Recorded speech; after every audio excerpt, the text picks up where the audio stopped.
Ailani, Guardian of the Tides. Chapter 2, The Storm Spirit's Trial. Welcome back, dear dreamers, to the magical world of Ailani, the Song of the Sea. In Chapter 1, we witnessed how Ailani, a curious and courageous island girl, discovered a glowing seashell that sang to her of destiny. The ocean had chosen her, but for what purpose? Tonight, the tides pull us further into her journey. The sea will test her heart, her courage, and her spirit. For destiny is never given, it must be earned. Now, let us turn the page and enter Chapter 2, The Storm Spirit's Trial. The journey begins. The morning sun spilled golden light across Nalyawai, the island village where Ailani lived. Yet for her, everything felt different. The glowing seashell still hummed softly in her hands, as though it carried the voice of the sea itself. She had not told her family the truth of the shell.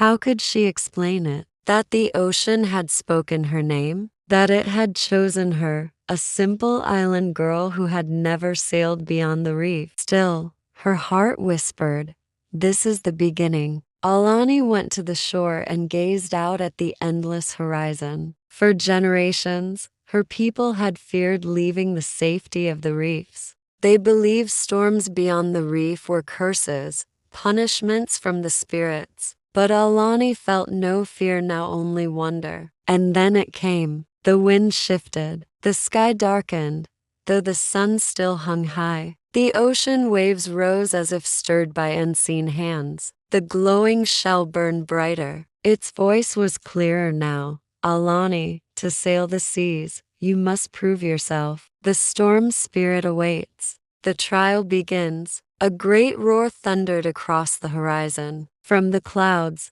lightning struck the waves. As a colossal figure, a spirit made of wind and water, with eyes like whirlpools and a voice that shook the skies. "I am Ailani, the storm spirit," the figure boomed. "The sea does not gift its power freely. If you wish to journey beyond the reef, you must first face my trial." Ailani's knees trembled, but she gripped the glowing shell tightly. "I am ready," she whispered, though her voice quavered. Ailani's laugh echoed like rolling thunder. "Brave words for one so small. Your trial begins now." The waves rose higher, towering around Ailani like walls of water. Her canoe, one she had secretly built in the cove, guided by the songs of the shell, rocked violently. The spirit unleashed a gale, sending her small craft spinning. A test of courage. Lightning slashed across the sky. Waves crashed against her canoe. Each strike seemed designed to scare her into giving up, to send her fleeing back to the safety of her island. "Turn back, child of Nalyawai," the storm roared. "The sea is cruel. You are not strong enough to face it." Tears stung Ailani's eyes. For a moment, she almost believed the spirit. Her arms ached as she fought to steady her boat. But then she remembered her grandmother's words. "The sea does not choose the strongest, Ailani. It chooses the one who listens." So she closed her eyes. She stopped fighting. She let the waves guide her. And suddenly she began to see. Hidden in the chaos of the storm were patterns, like a rhythm. The wind howled in one direction, then shifted. The waves swelled, then softened. It was a song. The storm was singing.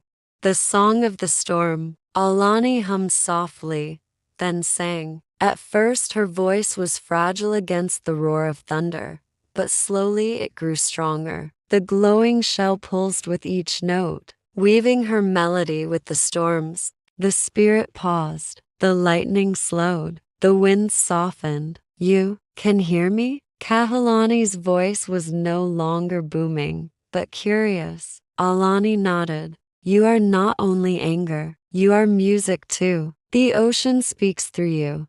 The spirit's whirlpool eyes flickered with surprise. Few had ever understood. "You are braver than I thought, child," the storm spirit admitted. "But courage alone is not enough. One final test remains, the choice. The sea split into two paths. On one side, calm waters led back to Naluai safety, family, the life Ailani knew. On the other side, towering waves and lightning marked the way into the open ocean, danger, uncertainty, but also destiny. You may choose, Kahilani said, safety or the unknown. Ailani's hands shook. She longed for home, for her mother's embrace, her father's laughter, the smell of fire-roasted bread. But deep in her heart, she knew the shell had chosen her. The sea had chosen her. Her destiny was not on the shore. With trembling breath,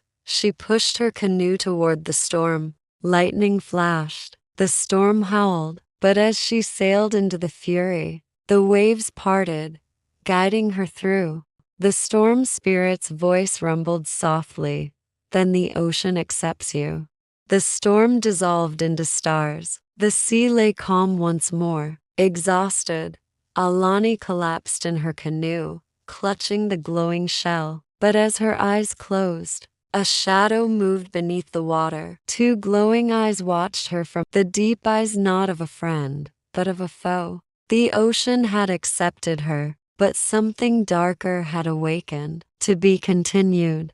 And so ends Chapter 2, The Storm Spirit's Trial. Ailani has proven her courage, but new dangers now stir beneath the waves. What are the glowing eyes in the deep? Who or what is watching her? Find out in the next chapter, only here on Sukaw Shorts. If you enjoyed this magical story, don't forget to subscribe to Sukaw Shorts and hit the bell icon so you never miss the next enchanting chapter in Ailani's journey.